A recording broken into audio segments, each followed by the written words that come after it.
Hello friends, కల్పతరువుకు స్వాగతం. ఈరోజు నేను మీకు ఒక గొప్ప ఔషధ మొక్కను పరిచయం చేయబోతున్నాను. దాని పేరు ఆదొండ చెట్టు. దీనికి కాసే కాయలను గోవింద ఫలాలు అని కూడా పిలుస్తారు. దీనిని సంస్కృతంలో కరంబం, ఇంగ్లీష్లో సిలోన్ కేపర్, హిందీలో అర్దండ అని పిలుస్తారు. దీని యొక్క శాస్త్రీయ నామం క్యాపరిస్ జైలానికా. లాటిన్ భాషలో జైలానికా అంటే శ్రీలంకకి చెందినది అని అర్థం. ఇది కెపారిడేసి కుటుంబానికి చెందిన ముళ్ళ పొద మొక్క. ఈ మొక్కలు 2 నుంచి 3 మీటర్ల ఎత్తు వరకు పెరుగుతాయి. వీటికి 3 నుంచి 6 మిల్లీమీటర్ల పొడవున్న మెలితిరిగిన కొక్కెం లాంటి ముళ్ళు ఉంటాయి. దీని ఆకులు దీర్ఘవృత్తాకారంలో ఉంటాయి. వీటి పండ్లు 3 నుంచి 4 సెంటీమీటర్ల వ్యాసం కలిగి గుండ్రంగా ఉంటాయి. ఈ పండులోని గుజ్జు చూడడానికి సీతాఫలం గుజ్జు వలె ఉంటుంది, కానీ తినడానికి రుచిగా ఉండదు. ఈ పొదలు ఇండియా, పాకిస్తాన్, బంగ్లాదేశ్ మరియు శ్రీలంక దేశాల్లో విరివిగా కనిపిస్తాయి.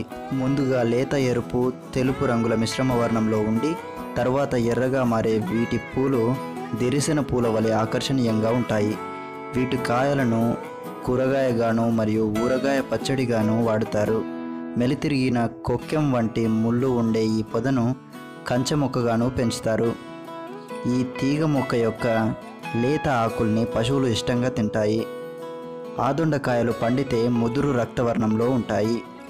ఈ మొక్క యొక్క అన్ని భాగాల్లో ఔషధ గుణాలున్నాయి. ప్రత్యేకించి దీని వేళ్ళు జ్వర నివారణకు ప్రసిద్ధి. ఈ వేళ్లను మెత్తగా దంచి ఆ పేస్టును ఛత్తీస్గఢ్ రాష్ట్రంలోని ముండా ఆదివాసులు ఒళ్ళు నొప్పులు తగ్గడానికి ఒంటికి రాసుకుంటారు. సెగగడ్డలకు, వాపులకు ఈ పేస్టుతో కట్లు కడతారు. ఈ తీగ మొక్క ఆకుల్ని నీటిలో మరిగించి ఆ నీటితో స్నానం చేస్తే ఒళ్ళు నొప్పులు తగ్గుతాయి. సాంప్రదాయ వైద్యంలో ఈ మొక్కను పాముకాటుకు, మశూచి వ్యాధికి, వృషణాల వాపు తగ్గించడానికి, పుళ్లకు, కలరా వ్యాధిని నివారించడానికి ఉపయోగించేవారు.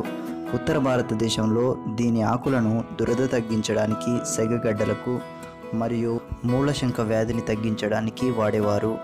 ఈ మొక్కల ఆకుల కషాయాన్ని విరోచనాలు తగ్గించడానికి మరియు జలుబు, దగ్గు నివారణకు వాడేవారు. వీటి పండ్లలో చక్కెర వ్యాధిని తగ్గించే ఔషధ గుణాలున్నాయి. ఇంతేకాకుండా వీటి బెరడు మరియు వేరు భాగాల్లో ఎన్నో ఔషధ విలువలున్నాయి.